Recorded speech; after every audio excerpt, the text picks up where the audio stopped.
In the 1970s, two psychologists, Davis and Cohen, came across a very interesting case.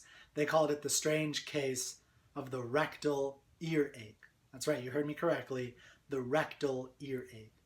Now what had happened was a patient came into a doctor's office complaining of an earache in their right ear.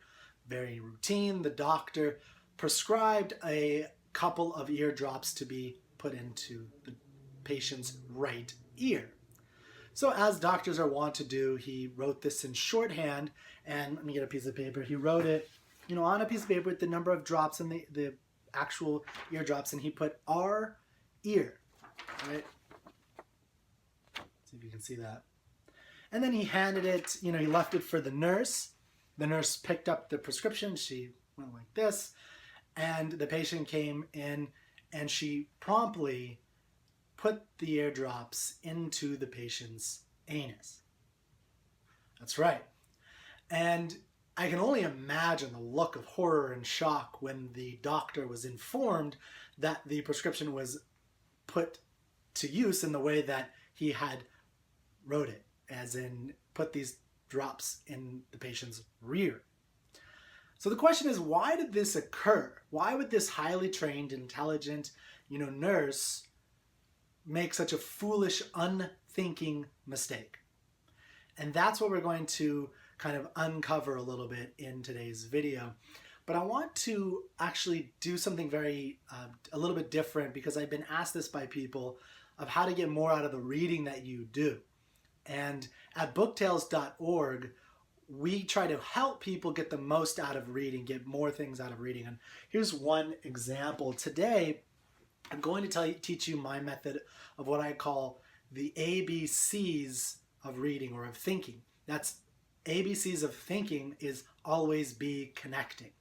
So as we unravel the story of the rectal earache, or the strange case of the rectal earache, I'm also going to put together two seemingly unrelated topics, two seemingly unrelated books, and apply it into the real world, because that's how you get the most out of these things, is apply it into your actual living.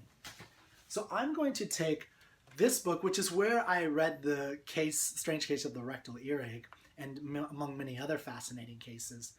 And this is a classic, Influence, the Psychology of Persuasion by Dr. Cialdini.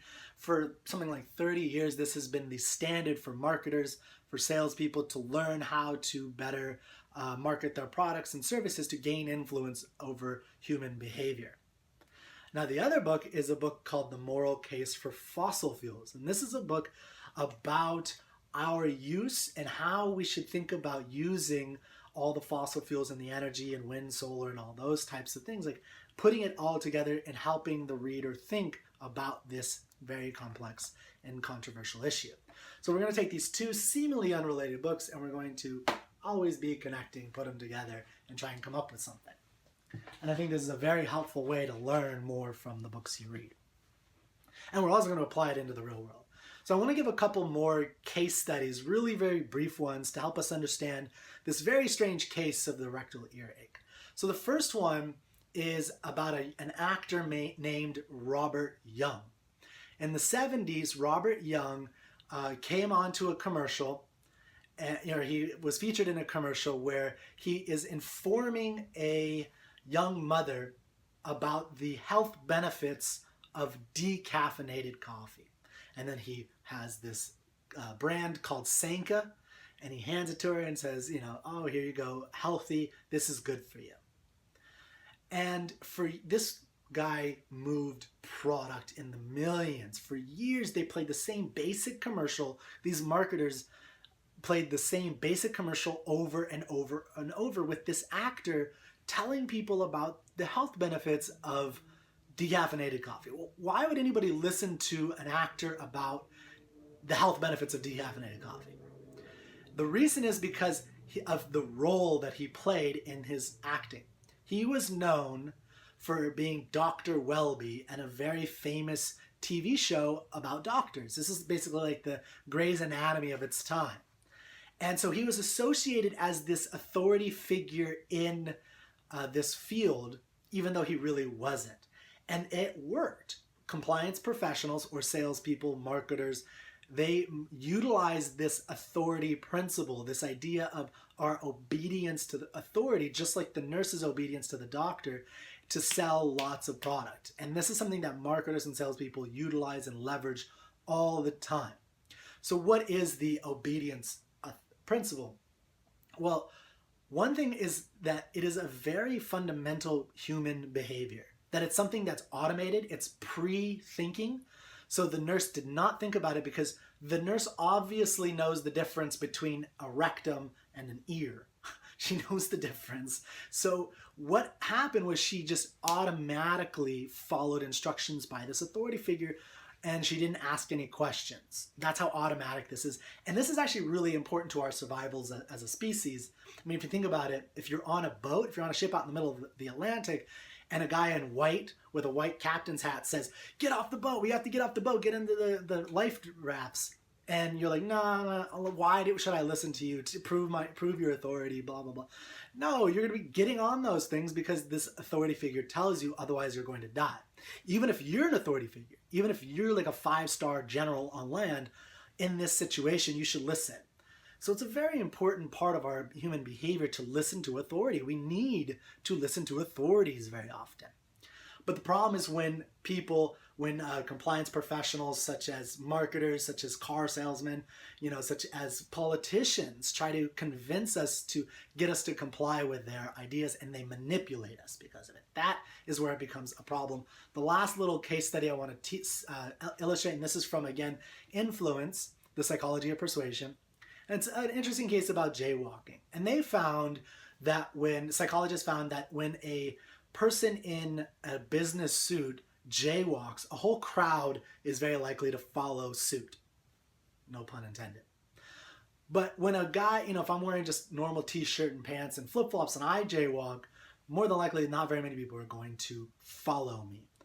But the business suit, they do. Well, why? What is it about the authority of the business suit that has anything to do with knowing anything about jaywalking and like the conditions of the street?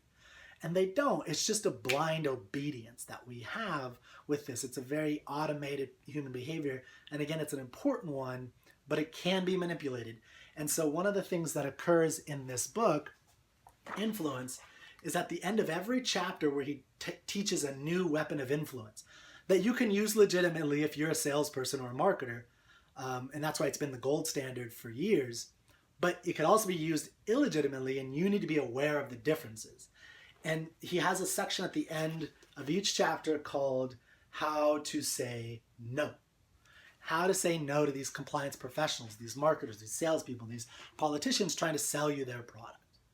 Okay, so now that the lesson to take away from that right there is that obedience to authority is not taught to us like our ABCs or algebra. Rather, obedience to authority is brought out of us like our ability to run or copulate.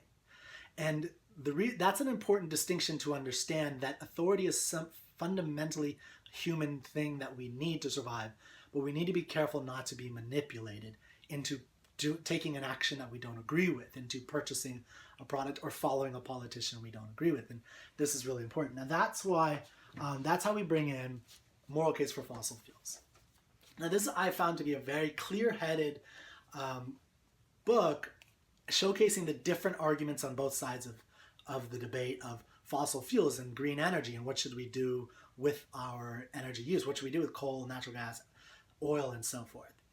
But one of the major motifs, major themes in this book, and this goes back to the always be connecting, the ABCs, is this idea of how to properly use experts. And this is critical, how to think of experts and how to use them and how to be careful not to be abused by them.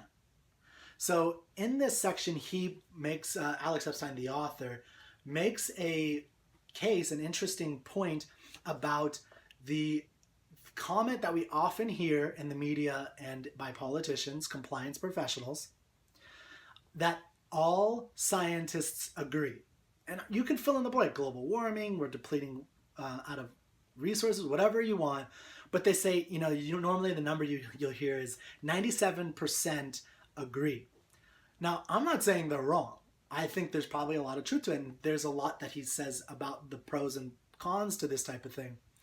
But the point is, you need to be able to be aware of the experts and the authorities that you're following, and being careful in who you're following. Otherwise, you could be purchasing products like the Sanka, or you could be suffering from the rectal earache.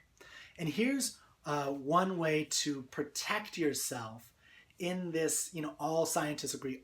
4 out of 5 dentists agree, buy Listerine, or buy this gum. I mean, you hear that everywhere in marketing professionals, by politicians, and you want to be careful of this.